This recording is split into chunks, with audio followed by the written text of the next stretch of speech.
Tuhan, Shalom Bapak Ibu yang luar biasa. Kita percaya hari-hari ini ada perlindungan Tuhan bagi kita semua, ada kasih Tuhan yang melanda kita sebagai anak-anak Tuhan di tengah-tengah masa sulit ini ya. Jadi kita melihat ada banyak sekali pabrik tutup ya, PHK di mana-mana, belum lagi ada tempat-tempat usaha yang dirusui sehingga ditutup, padahal di situ ada banyak sekali pegawai yang harus makan gitu ya.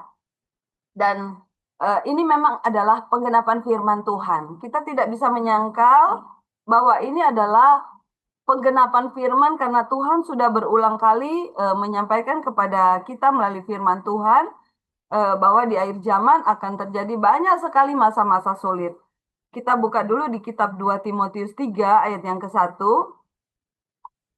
2 Timotius 3 ayat yang ke-1, di situ dikatakan keadaan manusia pada akhir zaman. Ayat 1 aja kita baca dulu. Ketahuilah pada ketahuilah bahwa pada hari-hari terakhir akan datang masa yang sukar. Jadi memang di kitab Timotius ini Tuhan sudah berfirman melalui Timotius bahwa akan ada masa-masa yang sukar. Jadi Timotius apa namanya menulis ya, menulis di sini bahwa akan ada masa-masa yang sukar. Ya, kita lihat dulu di Matius 24 ayat 1 ya. Jadi ini adalah surat Paulus kepada Timotius yang dicatat bahwa akan ada masa-masa yang sukar. Kita baca Matius 24. Matius 24 ayat 1 dan seterusnya dikatakan khotbah tentang akhir zaman. Ya, kita sudah tahu semua ya kalau Matius 24 dan 25 ini adalah khotbah tentang akhir zaman. Matius 24 ayat 25. Tapi kita hanya baca saja Matius 24 ayat 1 dan seterusnya ya. Sesudah itu Yesus keluar dari bait Allah lalu pergi. Maka datanglah murid-muridnya dan menunjuk kepada bangunan-bangunan bait Allah. Ia berkata kepada mereka, kamu melihat semuanya itu? Aku berkata kepadamu sesungguhnya tidak satu batu pun di sini akan dibiarkan terletak di atas batu yang lain. Semuanya akan diruntuhkan. Nah, di sini dikatakan perikopnya adalah permulaan penderitaan ayat 3. Ketika Yesus duduk di atas bukit Zaitun, datanglah murid-muridnya kepadanya untuk bercakap-cakap sendirian dengan dia. Kata mereka, katanya, katakanlah kepada kami, bila manakah itu akan terjadi? Dan apakah tanda kedatanganmu dan tanda kesudahan dunia? Jawab Yesus kepada mereka, waspadalah supaya jangan ada orang yang menyesatkan kamu. Sebab banyak orang akan datang dengan memakai namaku dan berkata, akulah Mesias, dan mereka akan menyesatkan banyak orang. Sampai di sini dulu. Kita tahu beberapa tahun yang lalu pernah ada seorang yang bernama David ya di Amerika. Dia mengaku dia adalah Mesias dan dia menyesatkan banyak sekali orang di Amerika. Dan suatu saat dia suruh orang-orang ini jual harta benda mereka, kirim ke rekeningnya hasil dari penjualan hartanya karena dia bilang eh, sudah mau akhir zaman, sudah mau akhir zaman, jadi harta sudah tidak perlu lagi. Ternyata dia punya rencana untuk membunuh orang-orang ini. Jadi dia mengumpulkan mereka di suatu tempat ya yang jauh dari penduduk, jauh dari masyarakat. Orang-orang ini dikumpulkan di sana, katanya mau ada perjamuan. Ternyata di dalam roti itu sudah ada racun.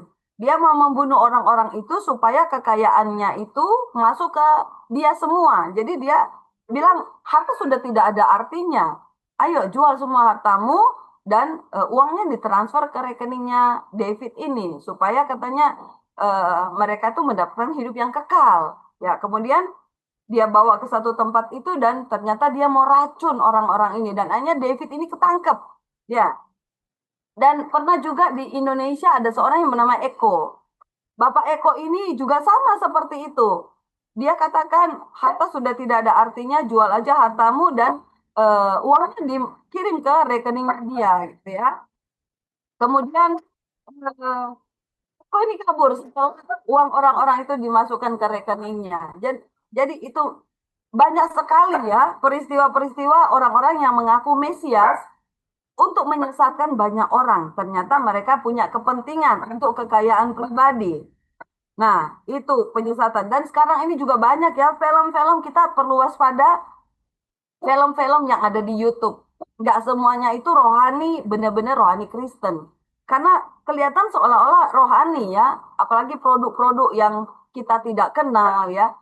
Sebenarnya ada unsur-unsur di situ, di film itu, untuk mereka mau menyesatkan banyak orang. Jadi pernah ada heboh ya, saya lupa apa nama judulnya. Itu saya sempat share-share juga. Di mana di situ eh, kelihatan rohani. Ternyata ada penyesatan-penyesatan di situ. Dan memang firman Tuhan sudah menyampaikan, Tuhan Yesus sudah berpesan, Tuhan Yesus sudah mengkhotbahkan itu. Ya, kemudian kita lihat ayat yang keenam. Kamu akan mendengar deru perang atau kabar-kabar tentang perang, namun berawas-awaslah, jangan kamu gelisah, sebab semuanya itu harus terjadi, tetapi itu belum kesudahannya. Ya, saudara, eh, saya sering didaulat untuk berdoa ya, berdoa. Kemudian berdoa untuk perang ya, berdoa untuk orang-orang gitu ya yang mengalami perang, berdoa supaya ada kedamaian, berdoa supaya perang itu berhenti. Saudara, saya berpikir ini memang harus terjadi, firman Tuhan bilang, ini memang harus terjadi. Tetapi jangan kamu gelisah gitu ya. Saudara, ketika kita ada di posisi itu ya, kita melihat bagaimana perang terjadi ya antara apa namanya? Israel dengan Hamas, Israel dengan Hizbullah ya, Israel dengan para apa pembencinya ya, Israel dengan Iran ya, dengan Irak gitu ya. Kemudian barusan ini Amerika ngebom Iran ya. Saudara bisa bayangin nggak keadaan mereka saat itu, mereka yang mengalami, mereka melihat daerah sekitarnya mengalami eh, bom gitu ya, ya. Saya percaya mereka mengalami ketakutan yang luar biasa. Disitulah peran anak-anak Tuhan untuk datang, memberi mereka kekuatan, memberi mereka pengharapan, memberi mereka rasa aman, rasa damai di dalam Tuhan Yesus. Karena tidak ada yang mustahil bagi Tuhan. Saudara, ketika kita sendiri ya, misalnya mengalami ya, kita mungkin tidak mengalami, tapi nenek moyang kita mengalami ya perang dan kakek buyut saya ya, kita bilangnya Dotu ya. Dotu saya ini eh, dia memang dari Mongol ya, dari Mongol datang ke Minahasa. Dan dia menjadi pejuang. Pejuang melawan Mindanao, Filipina.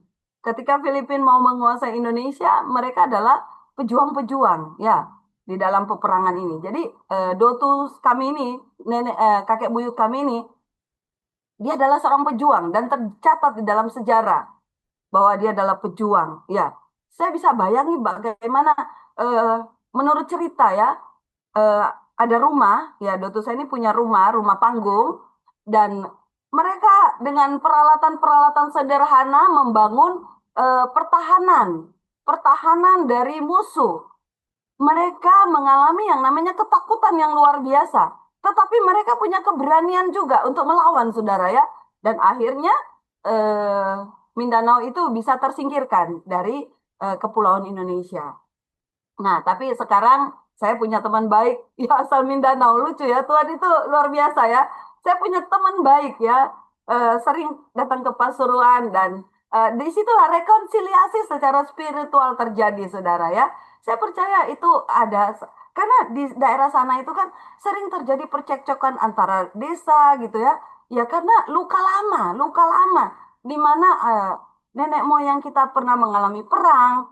Jadi itu kutuk keturunan kayak apa ya, eh, kebencian, kemarahan itu masih membelenggu masyarakat yang ada di sana.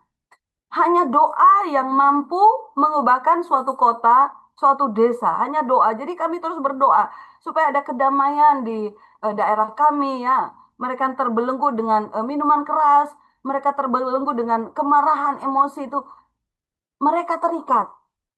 Hanya doa yang mampu melepaskan mereka dari belenggu-belenggu itu. Jadi saudara, ketika saya berteman dengan orang Mindanao ini, saya cerita kisah di mana kakek buyut saya pernah berperang melawan Mindanao. Ya di situ terjadi rekonsiliasi. Kami berteman, bersahabat. Saudara, saya percaya itu berdampak ke dunia nyata di mana akan terjadi kedamaian di sana. Sekarang ini saya jarang sekali mendengar perang antar desa. Karena saya mengalami waktu kecil ketika kami berlibur ke desa kami, desa tetangga itu padahal masih saudara semua, saudara. Datang, lempari batu, ya rumah kami juga pernah kena. Itu terjadi, saudara ya. Tapi karena doa luar biasa ya, perubahan demi perubahan mulai terjadi. Jadi firman Tuhan bilang, janganlah gelisah, sebab semuanya itu harus terjadi, tetapi itu belum kesudahannya. Kita hanya bisa berdoa, saudara, kita tidak bisa berdoa Tuhan hentikan perang. Tapi kita hanya bisa berdoa supaya terjadi penuaian jiwa-jiwa di tempat di mana terjadi perang, ya saudara ya. Dan kita lihat ayat 7. Sebab bangsa akan bangkit melawan bangsa dan kerajaan melawan kerajaan. Akan ada kelaparan dan gempa bumi di berbagai tempat. Saudara, kita melihat gempa bumi itu setiap hari di seluruh dunia ini, saudara ya. Tempat-tempat yang katanya tidak mungkin ada gempa karena tidak ada gunung. Ternyata di bawah laut ada pergeseran, pergerakan. Dan di situ terjadilah yang namanya gempa bumi. Ketika saya masih kecil, eh, ada gunung ya, kalau saudara tahu di Manado itu ada Gunung Lokon namanya. Gunung Lokon ini dinyatakan sudah mati, sudah tidak berfungsi, saudara ya. Jadi artinya dia tidak akan pernah meletus. Nah, ternyata suatu saat tiba-tiba dia mengeluarkan asap dan laharnya itu jalan di bawah gorong-gorong, saudara, keluar keluar di rumah penduduk. Ya, itu terjadi. Dan akhirnya abu daripada Gunung Lokon ini datang ke Manado, datang ke yang paling parah itu daerah Pineleng ya. Eh, gunung ini ada di kota Tomohon. Dan abunya itu datang ke daerah Manado. Dan saudara tahu, di Manado itu memang gempa itu sering terjadi. Jadi struktur bangunan di Manado itu, rumah-rumah di Manado itu sudah memang dirancang kuat. Nggak kayak rumah-rumah di sini kan cuman asal bangun gitu ya. Ketika bis lewat aja atau truk lewat aja sudah mulai retak-retak rumahnya, perumahan-perumahan yang ada sekarang ini. Tetapi di Manado itu memang bangunan-bangunan itu dirancang kuat.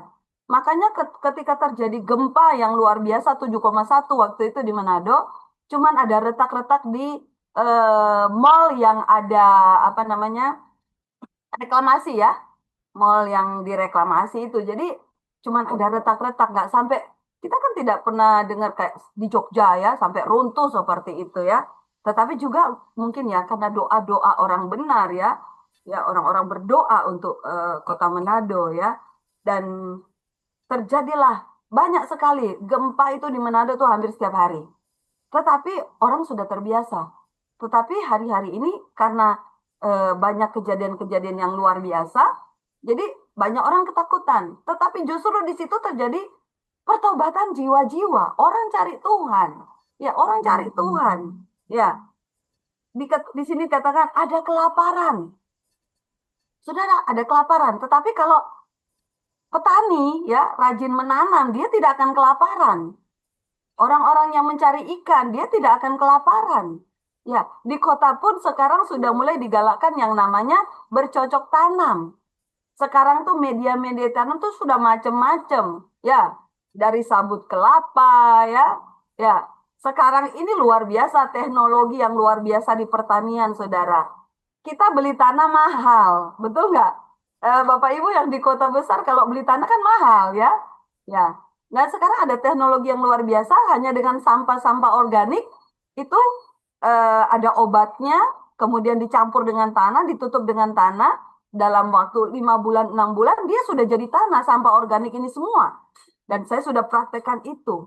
Ya, jadi orang yang rajin menanam dia tidak akan kelaparan. Ya, Orang yang rajin cari pelaut, ya dia tidak akan kelaparan. Ketika masa sulit ini datang, kelaparan terjadi, kita harus percaya bahwa anak-anak Tuhan dipelihara oleh Tuhan. Tetapi bukan berarti kita duduk ongkang-ongkang kaki, males-malesan, kemudian kita bisa makan. Karena firman Tuhan bilang, bekerjalah. Kalau engkau tidak bekerja, kau tidak boleh makan gitu ya. Jadi kita harus tahu bahwa ini saatnya untuk kita itu menggenapi firman Tuhan itu, di mana kita harus menanam. Sekalipun kita ada di kota besar, kita harus menanam sayur. Ya, ya. Nanti kalau YPGMI saya ajarin bagaimana cara menanam sayur dari sampah gitu ya. Dan suburnya luar biasa, saudara ya. Sampah tetapi tidak berbau. Tidak berbau karena ada obat yang disemprotkan dan obat itu organik. Tidak tercemar dengan kimia-kimia. Luar biasa, saudara ya. Itu pembuatnya orang Indonesia yang buat ini. Nah, kemudian kita lihat ayat 8. Akan tetapi semuanya itu barulah permulaan penderitaan menjelang zaman baru. Bapak Ibu, saudara, kita melihat ya, Bapak Ibu yang suka belanja, saya sebut aja di Alfamaret, Indomaret, ya, Alfamidi, ya. Coba lihat harga-harga itu melonjak luar biasa. Shampoo, ya, shampoo yang tadinya nggak begitu mahal, waduh sekarang luar biasa, saudara. Yang botol besar itu 50.000 lebih, ya saudara ya, 50.000 lebih. Ya, masa sulit ini, kita cari uang 50.000 itu seringkali nggak mudah gitu ya. Jadi luar biasa, ada teknologi sampo dicampur dengan ekoenzim ya. Saya juga pakai itu, saudara ya. Sampo dicampur ekoenzim bisa mengurangi biaya belanja, saudara. Ya. Jadi karena ekoenzim murah banget, tetapi memang kita harus sabar sampai 3 bulan baru jadi. Ya. Jadi eh, permulaan penderitaan. Ya, akhir zaman akan terjadi masa sukar. Tetapi saya percaya orang yang rajin, dia akan terpelihara, anak-anak Tuhan. Kita lihat bagaimana, kita buka lagi ya di 2 Timotius 3 ayat 1 ya. Ketahuilah bahwa pada hari-hari terakhir akan datang masa yang sulit, sukar. Ya, ayat 2. 2 Timotius 3 ayat 2. Manusia akan mencintai dirinya sendiri dan menjadi hamba uang. Mereka akan membual dan menyombongkan diri. Mereka akan menjadi pemfitnah. Mereka akan berontak terhadap orang tua dan tidak tahu berterima kasih, tidak memperdulikan agama. Ini terjadi hari-hari ini ya. Tidak tahu mengasihi, tidak mau berdamai, suka menjelekkan orang, tidak dapat mengekang diri, garang, tidak suka yang baik, suka berkhianat, tidak berpikir panjang, berlagak tahu, lebih menuruti hawa nafsu daripada menuruti Allah. Secara lahiriah mereka menjalankan ibadah mereka, tetapi pada hakikatnya mereka memungkiri kekuatannya. Jauhilah mereka itu. Jadi banyak sekali sekarang, saudara ya, wujudnya beribadah, tetapi hatinya garang, penuh dengan kemarahan, menuruti hawa nafsu daripada menuruti Allah. Kelihatan suci, kudus, beribadah, melayani gitu ya. Tetapi hatinya cenderung melakukan kejahatan. Hatinya cenderung menjahati orang gitu ya. Ya kelihatan di ya maaf di mimbar kelihatan hebat, saudara ya. Tetapi hatinya cenderung untuk menjahati orang. Ini terjadi, bahkan sekarang ini sering viral gitu ya. Ada perlakuan KDRT ya dari orang-orang yang melayani gitu ya. Dan saudara, sebenarnya kekerasan di dalam rumah tangga itu bukan hanya kekerasan fisik ya. Mungkin suami atau istri memukul pasangannya gitu ya. Itu kekerasan fisik. Tetapi yang lebih parah di sini adalah ke kekerasan psikis, dengan kata-kata yang menyakiti istri, dengan kata-kata yang menyakiti suami, itu kekerasan secara psikis. Dan itu sebenarnya lebih menyakitkan, saudara ya. Dan banyak orang menutupi karena tidak mau aib keluarga terbongkar gitu ya. Jadi kekerasan secara psikis ini lebih berbahaya, saudara. Karena banyak orang melayani, tapi hatinya sakit, ya. Hatinya sakit, membawa luka. Pada pagi hari ini, mari kita melayani tanpa luka batin. Mari kita melayani Tuhan tanpa ada rasa sakit hati. Ya, tetapi biarlah kita mau menyerahkan segala persoalan kita kepada Tuhan. Di masa sukar ini ya, produk-produk yang kita pakai sehari-hari meningkat ya. Beras juga naiknya terus menanjak gitu ya. Gula, minyak goreng terus menanjak harganya.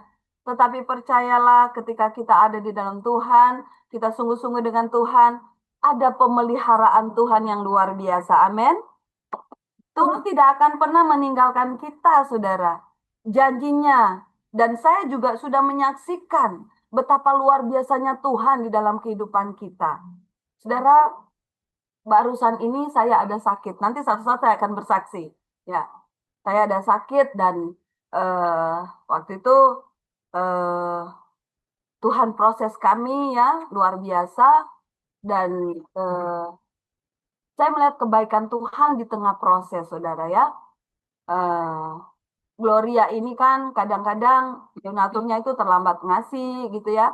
Tapi kami talangin dulu, kadang-kadang seperti itu. Padahal banyak banyak pelayanan saya seperti pelayanan-pelayanan dengan orang-orang nggak mampu itu banyak banyak ya, banyak pengeluaran. Padahal saya sendiri butuh saudara untuk berobat. Saya tunda. Saya nggak berobat karena memang kondisi keuangan ya pada waktu itu saya lebih mementingkan apa yang ada di depan mata ya. Dan saya tidak memikirkan kondisi saya sendiri gitu ya. Kemudian kami terus melayani ada banyak ya pelayanan-pelayanan kami dengan lintas agama yang juga membutuhkan uang ya. Kami menabur dan luar biasa saya melihat saya menuai saudara ya. Ketika saya pergi ke dokter, dokter saya cuma bawa uang nggak banyak saudara ya. Tapi yang luar biasa saya lihat ada teman yang terbeban dengan saya sudah 2 kali dia antar saya ke dokter, dia bayarin mobil kendaraan ya, karena kami sewa kendaraan. Kemudian dia bayarin juga dokter, dia bayarin rumah sakit, saudara. Saya sungguh terharu melihat bagaimana karya Tuhan yang luar biasa di dalam kehidupan saya. Ketika kita menabur tanpa mengharapkan balasan, saudara, kita akan melihat tuaian. Oma saya dulu ketika melayani Tuhan, beliau sudah meninggal. Untuk kebutuhan kami, dia lebih mementingkan pekerjaan Tuhan. Pembangunan gereja, dia nyumbang, saudara ya. Anaknya pendeta, dia belikan baju baru kalau Natal ya, sepatu baru. Saya pernah protes, Oma, kenapa kok cucu-cucu nggak dibelikan, anak pendeta dibelikan? Dia bilang, suatu saat kamu yang akan menuai. Oma sedang menabur. Waktu itu saya tidak mengerti apa maksudnya, saudara. Tetapi sekarang ini saya melihat, Tuhan itu begitu baik. Ketika kita membutuhkan, Tuhan ada. Tuhan ada dan Tuhan menyediakan apa yang kami butuhkan. Sekarang ini di tengah-tengah masa sulit, usaha kami nggak seperti orang lain ya, setiap hari menerima jutaan-jutaan, puluhan juta gitu ya. Tapi usaha kami, puji Tuhan cukup untuk bayar listrik, bayar air gitu ya, untuk kami makan ya, dan lain-lain kebutuhan-kebutuhan. Ada aja saudara. Dan ketika kami membutuhkan keuangan yang lebih besar, ada aja Tuhan kirim, Tuhan kirim untuk kami bisa melewati semua masa sulit. Jadi saya yakin dan percaya kalau saya bisa melewati masa sulit, saudara pun akan sama-sama melayani, melewati masa sulit ini bersama dengan Tuhan. Hanya Tuhan yang bisa kita andalkan. Hanya Tuhan pegangan kita. Tuhan adalah sandaran kita. Di dalam Dia ada pengharapan. Jadi mari terus berharap kepada Tuhan, karena saya percaya di balik pengharapan itu ada kekuatan yang tidak kelihatan. Kita mampu melewati masa sukar karena ada Tuhan yang bersama-sama kita. Sekalipun keadaan ekonomi saudara mungkin tidak baik-baik saja, tapi Tuhan sanggup memelihara kita, menopang kehidupan kita.